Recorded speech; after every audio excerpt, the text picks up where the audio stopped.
नमस्कार, स्वागत है आपका हॉर्नबिल टीवी भारत पर। नज़र डालते हैं आज की खबरों पर। गुजरात के शामलाजी में खोबंडा के पास बस और कार के बीच एक टक्कर हो गया और इस हादसे में बहुत बड़ी दुर्घटना हो गई। राजस्थान परिवहन की एक बस ने एक कार से टकरा गई और इस हादसे में कार में सवार 3 पुलिस कांस्टेबल समेत 5 लोगों को चोटें आई हैं। घायलों को इलाज के लिए शामलाजी अस्पताल में भर्ती कर लिया गया है। हादसे का कारण बस के ब्रेक फेल हो जाने से हुआ था।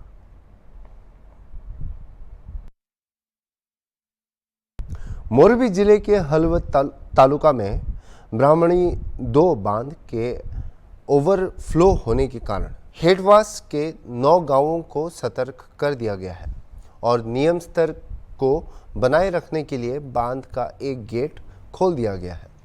हलवद ब्राह्मणी 2 बांध सिंचाई योजना की एक प्रेस विज्ञप्ति के अनुसार ब्राह्मणी 2 बांध वर्तमान में भरा हुआ है फिलहाल, जबकि अपस्ट्रीम से पानी की आवक अभी भी जारी है। नियम स्तर बनाए रखने के लिए बांध का एक गेट 0.30 मीटर खोला गया है, जिससे सुसवाव, टीकर, मियानी, मयूरनगर, मानगढ़, केदारिया, चदरा, अजीतगढ़, धनाला सहित 9 गांव प्रभावित हुए हैं और हेटवास में आने वाले रायसंगपुर गांव को सतर्क किया गया है। कल रात को निगम और बारिश की वजह से डैम में पानी की आवक हुई थी। इसकी वजह से कल रात को 8 बजे डैम का एक दरवाज़ा आधा फुट खोला गया था, जिसकी वजह से उसके डाउनस्ट्रीम में जो 9 गांव आए थे उस सबको अलर्ट किया गया था। मुख्यमंत्री नीतीश कुमार ने बाढ़ अनुमंडल के बख्तियारपुर थाना अंतर्गत बख्तियारपुर बिहार शरीफ सड़क मार्ग स्थित निर्माणाधीन 4 लेन पर हुए सड़क हादसे में 6 लोगों की मौत पर गहरी शोक संवेदना व्यक्त की है। मुख्यमंत्री ने कहा है कि यह घटना अत्यंत दुखद है। मुख्यमंत्री ने मृतक के परिजनों को दुख की इस घड़ी में धैर्य धारण करने की शक्ति प्रदान करने की ईश्वर से प्रार्थना की है। आज पूरे विश्व में हर तरफ हुसैन के चाहने वाले गमों में डूबे हुए हैं। खासकर शिया समुदाय के मुस्लिम मुहर्रम को गम के रूप में मनाते हैं। इस दिन इमाम हुसैन और उनके अनुयायियों की शहादत को याद किया जाता है। मुहर्रम पैगंबर हजरत मोहम्मद साहब के नवासे इमाम हुसैन और उनके 72 साथियों के शहादत की याद में मनाया जाता है। मुहर्रम से ही इस्लामिक नए साल की शुरुआत होती है। चांद दिखने पर 10 दिवसीय की शुरुआत होती है। वहीं ज़्यादा जानकारी देते हुए मुस्लिम धर्म गुरु सैयद वारिस अली ने हॉर्नबिल टीवी संवाददाता अजमल शाह से बात करते हुए बताया कि किस तरह से और क्यों मुहर्रम मनाया जाता है। पूरे भारत के साथ साथ पूरा विश्व आज गम हुसैनी मना रहा है। हर मुसलमान इमाम हुसैन की शहादत को गम में डूबा हुआ है। हर तरफ इमाम हुसैन को याद किया जा रहा है। मुहर्रम के 10 दिनों में इमाम हुसैन की शहादत को याद किया जाता है और किस तरह से उन पर जुल्म ढाया गया है, उनको याद करके लोग गम में डूबे होते हैं। हमारे साथ में शाही इमाम मौजूद हैं जो कि बहुत बड़े धर्मगुरु हैं। उनसे जानते हैं किस तरह से मुहर्रम को मनाया जाता है और किन्हीं कारणों से उन बीते हुए दिनों को याद किया जाता है। मेरा नाम सैयद वारिस अली है और मेरा ताल्लुक़ शहर पटना से है। बहराइच के मोमिनीन की ये मोहब्बत है कि मुझे उन्होंने दावत दिया ताकि 10 दिन हम इनके दरमियान रहें और अपनी तकारीर का सिलसिला जारी और सारी रखें। सबसे पहले आपसे ये जानना चाहेंगे कि आज मुहर्रम का पर्व है और 10 तारीख है मुहर्रम की। किन्हीं कारणों से ये मुहर्रम मनाया जाता है, क्या वजह है? मुहर्रम एक गम का महीना है।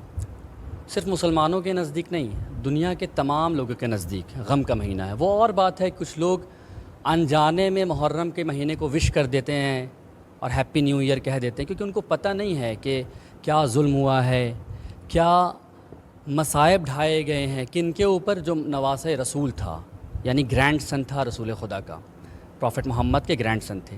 जब इंसान उनके जुल्म को और उन पे जो मसाइब ढाए गए हैं उससे इंसान आगाह हो जाएगा, तो सिर्फ शिया ही नहीं बल्कि दुनिया के हर एक इंसान उस हुसैन का गम मनाने लगेगा। क्यों गम मनाएगा?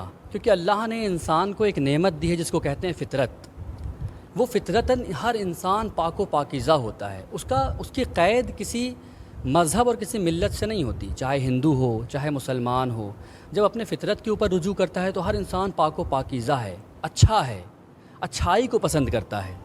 तो इज़ान गिरामी, आप ये देखें कि जितने भी लोग मेरी बात को सुन रहे हैं, ये सारे लोग, इन तक अगर हकीकी इस्लाम पहुँचाया जाए, इमाम हुसैन को पहचानवाया जाए, तो ये सब के सब लोग आज इस महीने में गमगीन हो जाएंगे, क्योंकि जुल्म की टाइप और जुल्म की किस्म ही ऐसी थी, इस तरह से जुल्म ढाया गया है। अब ये अलग बात है कि हुसैन पर ये जुल्म हुआ, इसलिए जुल्म बहुत ज़्यादा बड़ा हो जाता है। लेकिन इज़ान गिरामी, अगर किसी भी इंसान के ऊपर ये जुल्म होता और उसको ना बताया जाए कि ये किसी मज़हब और किसी मिल्लत की क़ैद रख के ना बताया जाए, तो दुनिया का हर एक इंसान आज भी रोएगा उस गम पर।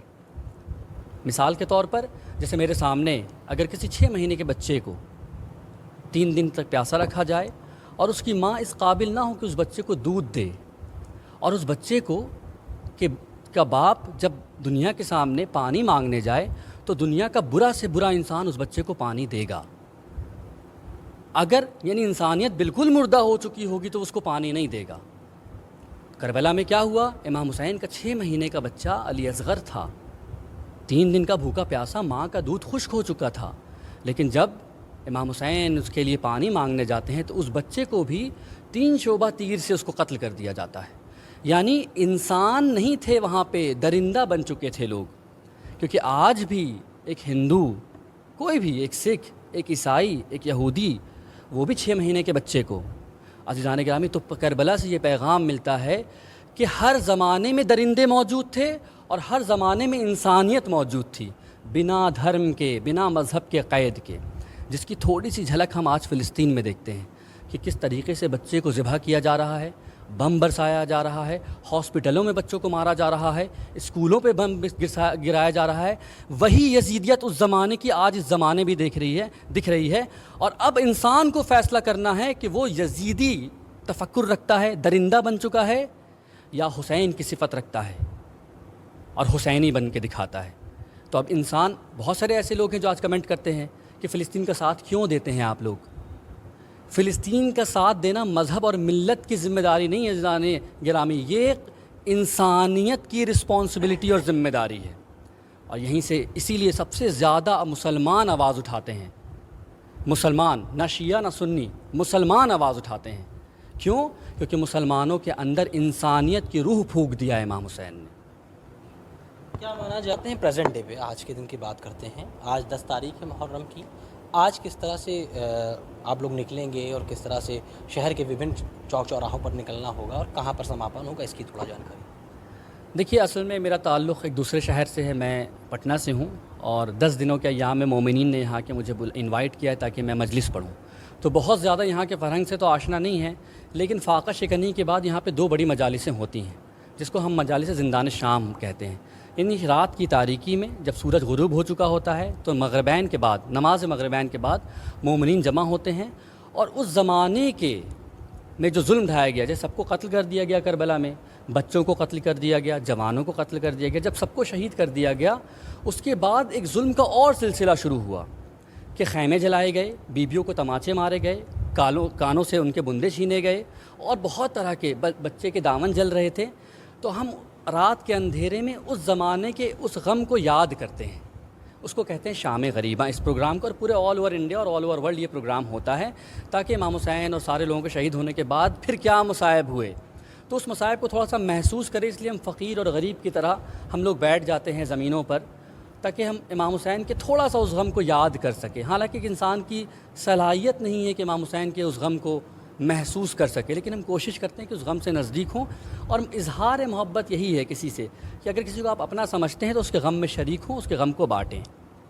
बहुत शुक्रिया। हमारे साथ में शाही इमाम मौजूद हैं जिन्होंने पूरा विवरण दिया किस तरह से आज का प्रोसेस रहेगा। वहीं इन्होंने पूर्व में भी याद किया किस तरह से इस्लाम को बचाने के लिए इमाम हुसैन रज़ी अल्लाह तआला अन्हु ने अपनी शहादत दी। हॉर्नबिल टीवी के लिए कैमरामैन फरमान खान के साथ अजमल शाह। सीएम योगी आदित्यनाथ की अध्यक्षता में आज उनके सरकारी आवास 5 कालिदास पर एक बड़ी बैठक हुई। बैठक में बीजेपी के मंत्रियों के अलावा एनडीए सहयोगी दल के मंत्री भी मौजूद रहे। बैठक में उपचुनाव जीतने समेत कई मुद्दों पर चर्चा हुई। बैठक के बाद हॉर्नबिल टीवी ने एनडीए के सहयोगी पार्टी के प्रमुख और योगी सरकार में कैबिनेट मंत्री डॉक्टर संजय निषाद से खास बातचीत की। बातचीत में मंत्री संजय निषाद ने हॉर्नबिल टीवी से मुलाकात और कई अन्य मुद्दों पर खुलकर बात की है। आप भी सुनिए। उत्तर प्रदेश सरकार के मंत्री डॉक्टर संजय निषाद जी हमारे साथ, उनसे बात करें। सर, आज बैठक हुई थी, इंग्लिश चैनल है, मुख्यमंत्री जी के यहाँ आज एक बैठक हुई थी। बैठक में क्या रहा? अभिभावक है माननीय मुख्यमंत्री जी, गार्जियन है, दिशा निर्देश लेना आवश्यक। बैठक में तय हुआ जो उपचुनाव है उसके लिए तैयारी चल रही है, उसके लिए हम लोग जीतेंगे। जिस तरीके से हम लोग आजमगढ़ रामपुर जीते वैसे 10 जीतेंगे। आपके हालात दूसरे थे, आपके हालात दूसरे हैं, क्योंकि एंटी इनकम्बेंसी कहीं ना कहीं भारी है। इसका खामियाजा आपने देखा जो लोकसभा का चुनाव। देखिए, हार जीत राजनीति का एक अंग है और संभावनाओं का खेल। आज के दिन में झूठ बोलकर, भ्रम फैलाकर, भय दिखाकर संविधान के आरक्षण वोट लेना, तो एक बार में झूठ का एक ही कैश करा सकते हैं, दूसरी बार नहीं।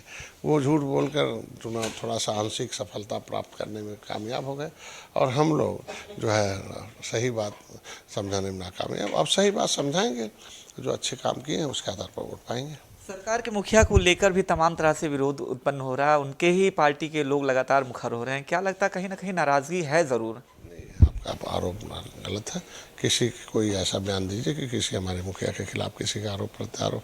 आज के दिन में कुछ अधिकारी ऐसे हैं जो गलत काम कर रहे हैं, जिसके वजह से किरकिरी होती है। कुछ ज़्यादातर अधिकारी तो अच्छे काम है, तभी तो उत्तर प्रदेश सर्वोत्तम प्रदेश बन रहा है। 1-2 अधिकारियों की गलती की वजह से ऐसा हो रहा है।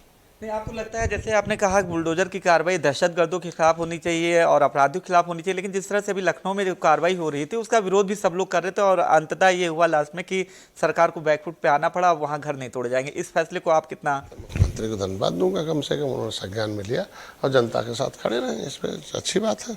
अधिकारी लेकिन सुन नहीं रहे किसी की, चाहे सहयोगी दल हो या आम जनता की हो, तो आप भी देख रहे हैं। क्या अधिकारियों की नाराज जो उनकी तानाशाही है, ब्यूरोक्रेसी हावी, क्या उसी का खामियाजा रहा लोकसभा चुनाव और जो उपचुनाव होगा? क्या लगता है कहीं ना कहीं प्रभावित नहीं करेगा ये? अगर अधिकारी नहीं सुनते तो नहीं काम करते तो सर्वोत्तम प्रदेश कैसे बनता?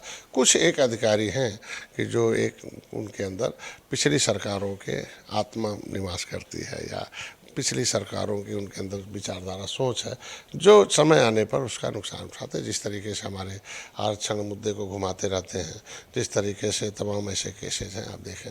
सपा मुखिया भी ये लगातार कह रहे हैं कि सरकार में कुछ ठीक नहीं चल रहा। विपक्ष के पास बयानबाजी के अलावा कुछ बचा नहीं। बस आखिरी सवाल है, जो बाई इलेक्शन होने जा रहा है 10 सीटों पर, क्या लगता है ये सीटें जीतेंगे? क्योंकि अभी मैंने फिर कहा एंटी इनकम्बेंसी कहीं ना कहीं हावी है। ऐसे में 10 सीटें जीतने के लिए कितनी चुनौती है? हमारे इतिहास के बारे में जाने होंगे, 15 सीटें थी, 11 हारी हुई थी, कभी भाजपा जीती नहीं थी और उसको मैंने 9 जीत कर दिखाया था। फिर हम लोग लड़ेंगे मिलजुल के और फिर सब 10 के 10 जीतेंगे। एक बार फिर आपका दावा है कि जितनी सीटें जो बाई इलेक्शन हो रहा है 10 के 10 सीटों पर एनडीए यानी भारतीय जनता पार्टी, उसके सहयोगी दल जितने भी हैं, वो 10 सीटें फिर से एक बार जीतेंगे। वीडियो जर्नलिस्ट विजय के साथ अनूप चौधरी, हॉर्नबिल टीवी, लखनऊ। योगी सरकार के एक अहम फैसले के तहत सरकारी नौकरियों की तरह आउटसोर्सिंग नौकरियों में भी आरक्षण की व्यवस्था लागू होने जा रही है। हालांकि कई विभागों में आउटसोर्स नौकरियों में आरक्षण की व्यवस्था पहले से ही लागू है, लेकिन जल्द ही यह व्यवस्था सभी विभागों में लागू हो जाएगी। सरकार के इस फैसले का सेवा प्रदाता कंपनियों के शीर्ष अधिकारियों ने भी स्वागत किया है, लेकिन साथ ही उनका मानना है कि जब तक सेवा योजना पोर्टल की तकनीकी खामियां दूर नहीं होंगी, तब तक वंचित लोगों को इसका लाभ मिलना मुश्किल होगा। हॉर्नबिल टीवी ने विभिन्न सेवा प्रदाता कंपनियों के निदेशकों से बात की कि सेवा योजना पोर्टल में क्या कमियां हैं और उन्हें कैसे ठीक किया जाए। आप भी सुनिए। की तरह अब आउटसोर्सिंग की जो नौकरियां होती हैं उसमें भी सरकार आरक्षण की व्यवस्था लागू करने जा रही। हालांकि अभी कुछ विभागों में ये आरक्षण की व्यवस्था आउटसोर्स कंपनी में लागू भी है, जो कि आउटसोर्स वो होता है यानी कि जो सेवा प्रदाता कंपनी होती है, जो विभाग होते हैं जो अपनी वहाँ पे सेवा उपलब्ध कराते हैं। लेकिन अभी तक ये इसमें जो है आरक्षण की सभी विभागों में आरक्षण की व्यवस्था नहीं थी, लेकिन अब माना जा रहा है कि सरकार सभी विभागों में आरक्षण की व्यवस्था लागू करने जा रही है। हालांकि इसका कितना फायदा रहेगा, कितना नफा नुकसान होगा, हम इसी बार जो सेवा प्रदाता कंपनी है, अलग अलग कंपनी के लोग हैं, डायरेक्टर हैं, उनसे बात करेंगे।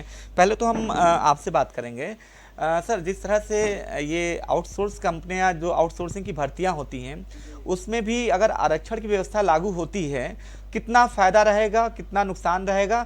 एज ए कंपनी के डायरेक्टर होने के नाते आप लोगों के लिए यह व्यवस्था कितना सही रहेगी? हम लोगों के लिए व्यवस्था सही रहने का तो जो है वो है, हम लोगों के लिए बहुत कठिनाई हो रही है, क्योंकि समय प्रेजेंट टाइम में कुछ विभागों में ऐसा है कि जो आरक्षण लागू है उसमें क्या है कि जैसे वैकेंसी तो जेम पोर्टल पे आती है, जेम पोर्टल पे लड़का सेवाजन पोर्टल पे लड़का आवेदन करता है, क्योंकि सेवाजन पोर्टल में ऐसा सॉफ्टवेयर है कि वो कैटेगरी वाइज तो रेंडमाइज करता नहीं है, वो एक तरफ से कहीं से भी उठा सकता है। 100 पोस्ट है उसका 3 गुना 300 उठा के फेंक दिया। अब उसमें हमको आपको छांटने में समस्या होती है, क्योंकि उसमें तो ऐसा तो है नहीं कि ओबीसी भी कैटेगरी जिस हिसाब से जो आवश्यकता हो, एससी भी हो, जनरल भी हो और ईडब्ल्यूएस भी हो, ऐसा तो है नहीं। अब उसमें क्या है कि एक एक वैकेंसी भरने में, समाप्त करने में सालों लग जा रहा है। यानी कि आरक्षण से आपको दिक्कत नहीं, कुछ खामियां हैं टेक्निकली, वो कहना चाह रहे हैं आप?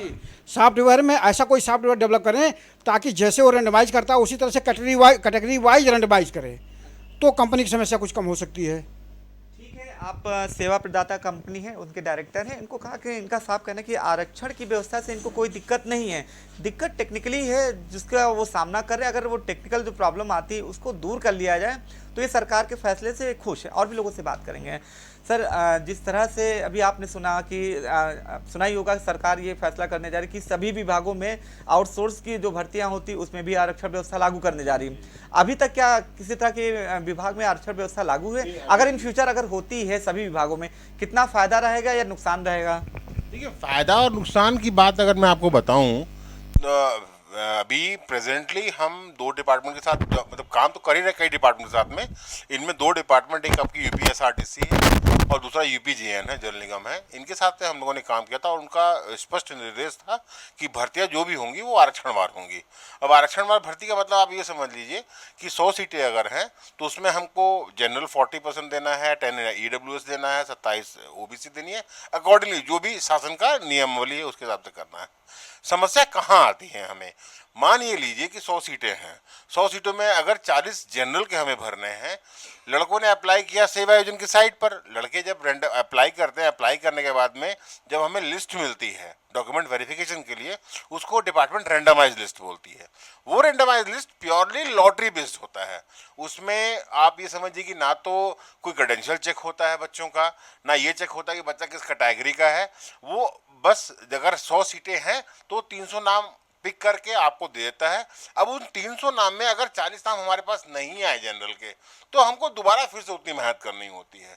तो कहीं ना कहीं से अगर ये सेवा योजना का पोर्टल जो है, इस पोर्टल पर अगर कुछ और ये ड्रॉप डाउन्स डाल दें, खास करके कैटेगरी का, अगर जैसे हमने कैटेगरी की अगर बात कही है, अगर ये कैटेगरी को भी मतलब वो एक इम्पॉर्टेंट मतलब मस्ट बी वाले पॉइंट में अगर रख देते हैं और फिर इनका रेंडमाइजेशन भी उसी के अकॉर्डिंग हो, जितनी सीटें हमें मिली हुई हैं, जितने सीटों को हमने वैकेंसी निकाला है, उस सीट में कितने कितने हमने मतलब बाइफर्केशन किए हुए हैं, जनरल के, ईडब्ल्यूएस के या ओबीसी के या एससी के या एसटी के, तो उस हिसाब से अगर हम उसमें विज्ञप्ति डालते हैं और उसी के अकॉर्डिंग बच्चे उस पर अप्लाई करते हैं और उसी के अकॉर्डिंग अगर लिस्ट रेंडमाइज होती है, तो ही ये स्थिति कारगर साबित होगी।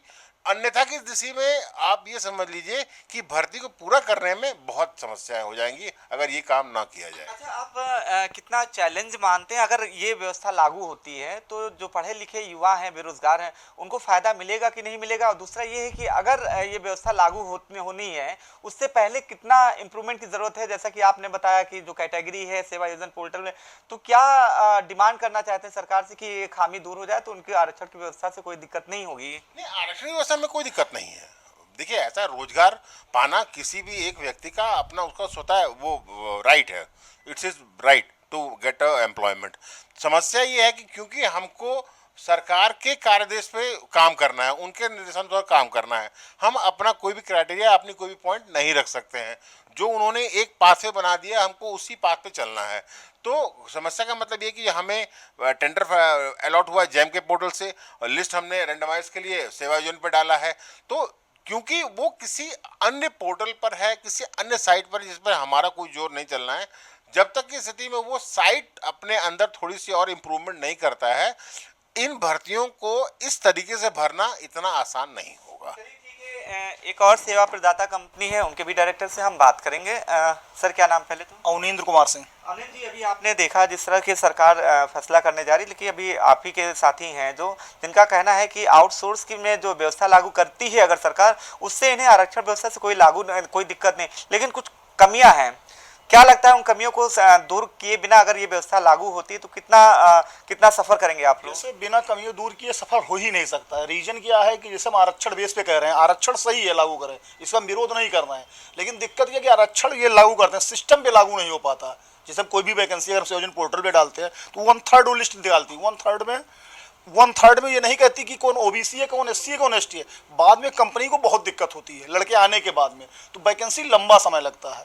पोर्टल पे कोई ऐसी योजनाएं हो कि वो आरक्षण वाइज उठाए वो लिस्ट हो, तो इसमें कंपनी को भरने में आसानी होगी।